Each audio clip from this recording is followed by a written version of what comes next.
Hello, friends. Welcome back to GM Philosophy in the Morning. I'm the GM Philosopher. Today, we're discussing this topic, why most GM advice falls short and what we're really here to do.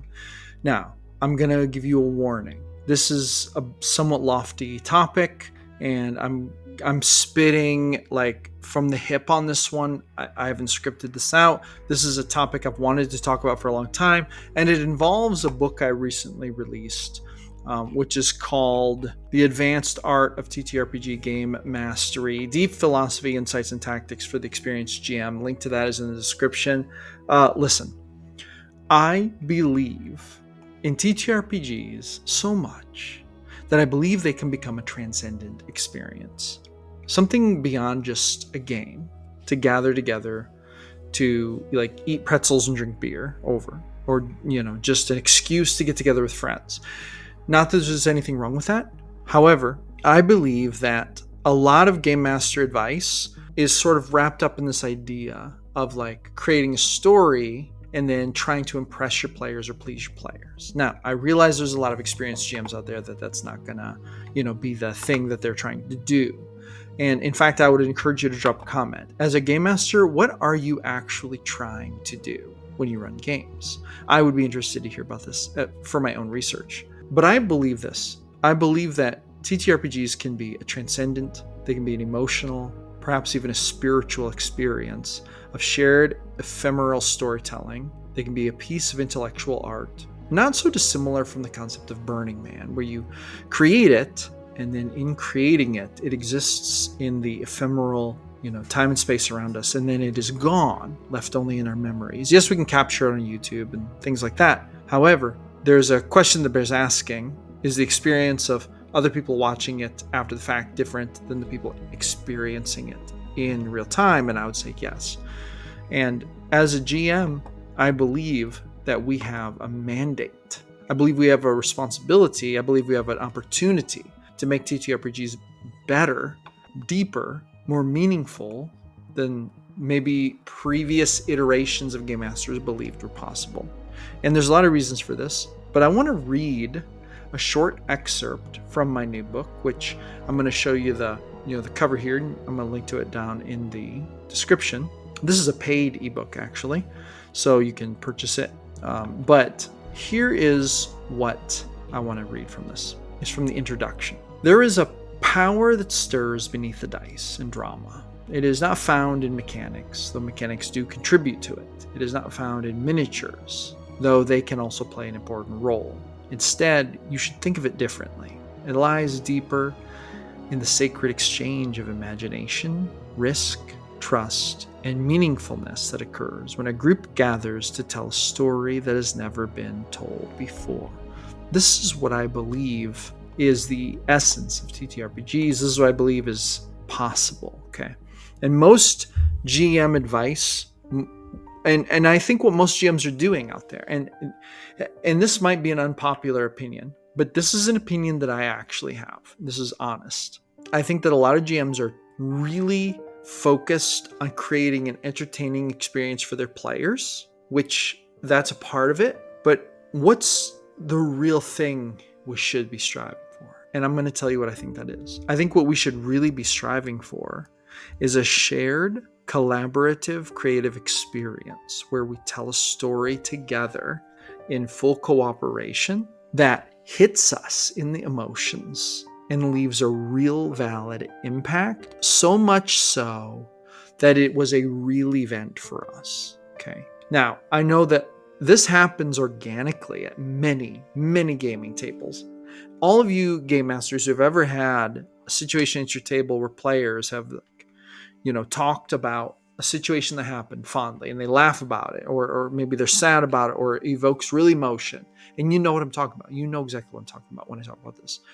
This has probably happened at your table. There are those moments in the game where people look back on it and it's so meaningful.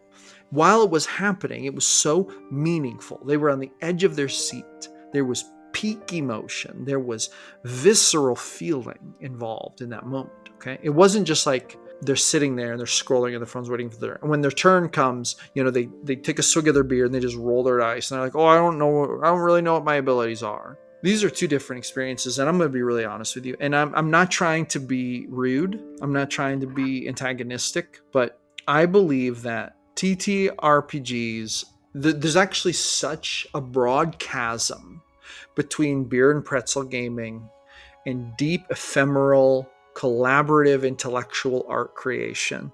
I think there is such a vast chasm between those two things that they're almost two different hobbies. And I have almost no interest in beer and pretzel gaming at this point in my life. I would rather write a novel than do that. So you might ask, well, GM Philosopher, why would you play TTRPGs? Why don't you just write a novel? Because here's the thing. You can write a great novel, but I really believe this. And leave a comment, let me know if you agree with me. I think that when you get together with 4, 5, 6 of your friends and you really engage your imaginations and you create characters and you create a world and you begin adventuring in that world and you let yourself be open and honest and all the players are open and honest and they work together with their character sheets and the rolls of the dice and the whims of fate and the storytelling of the game master and the role playing of the NPCs, I believe that the story that is created is better. It is more transcendent. It's more meaningful. It's more impactful than any story that one person could write alone. I truly, truly believe this. And I believe that there is value in that. Now, you might ask, well, why does it matter? Okay, I'm going to tell you why it matters. We're not out here. This isn't about selling, a story. This isn't about like making money. You might say, well, why do you care about creating a story? Isn't this about just having fun? Well, yeah, it's about having fun. But it's like when you're playing a sport, what's more fun? Winning and being amazing and awesome, or losing all the time? Like, what's more fun? In TTRPGs, it's more fun to create, hard-hitting stories that hit you in the feels, that make you feel something real. That's when you win at TTRPGs. And so I think most GM advice falls short in the sense that most GMs are aimed at the wrong thing. I think they're aimed at entertaining their players, which is, and I understand it, and it's an honorable goal and an honorable aim. And I understand the goodwill in that, but it's not what we should be doing. I do not believe this. And once again, this is probably going to be an unpopular opinion. But I'm being really honest with you. And I've had a lot of time to think about this. Because I've been, working and grinding and my life has been in an upside down state. And I've had a lot of time to think about this because I've been working on my new book and I've been doing things. I believe that as game masters, we can take this hobby to a new generation of amazing. I think that we can take it from what it was 10 years ago and we can transform it into something bigger, better. It is a human experience. In this world we live in, we are inundated with AI, with technology. Our humanity is being slowly stripped from us in all of our artistic endeavors, I use Midjourney for artwork. I use ChatGPT to help me write things. I do all these things. Okay. But there's going to be an element of all that that's going to fall flat because what humans want is human-to-human interaction. They want to do things with other humans. Why does it matter? Because when ChatGPT tells you that something's awesome, it doesn't matter as much to you as when a human tells you, I loved that session. That session really, that I almost cried because that moment was so emotional. That's going to mean more to you. It's like, what good is it to sit and look at a mountain? It might be a certain amount good, a beautiful mountain. You see it and you're like, oh my God, this is beautiful.